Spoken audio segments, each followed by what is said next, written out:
Tonight, Minnesota's Attorney General pushing back after sudden cuts on federal funding for medical research.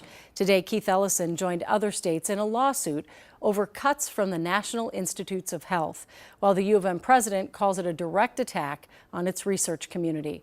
Raya Katene has a closer look at what they're saying tonight. Raya? Well, Julie, because of that lawsuit filed by Ellison and other attorneys general, a federal judge has now blocked the National Institutes of Health plan in 22 states, including right here in Minnesota. But major institutions like the U of M say the proposed cut would lead to the loss of tens of millions of dollars for essential infrastructure that makes research possible in the first place.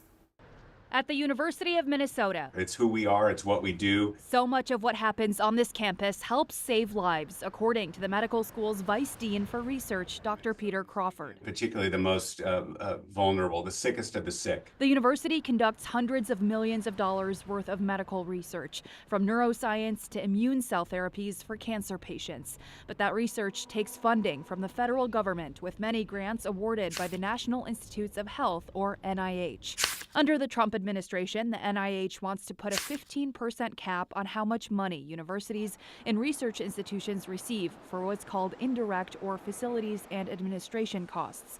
Dr. Crawford says these are the costs keeping the lights on for research programs and labs, from staffing to overhead and safety. We can't separate them. It would be as if we needed to sort of, if we were upon request, asked to return a weight-bearing support beam for a building structure after the building had already been built. The heart of the matter is the university is going to be asked to look at things and make priorities. Deputy Chairwoman for the Republican Party of Minnesota, Donna Bergstrom, says the change supports responsible government spending. Maybe we don't need all the lights on. Maybe we only need half the lights on. This is the research that is developing cures to Alzheimer's and to Parkinson's disease. U.S. Senator Tina Smith of Minnesota says there are guardrails in place to ensure the money is spent wisely. I see no evidence that this is wasteful government spending. As Dr. Crawford and others at the University of Minnesota prepare for whatever may come next. We're fortunate to be served by the taxpayers of the state and the country to do this work.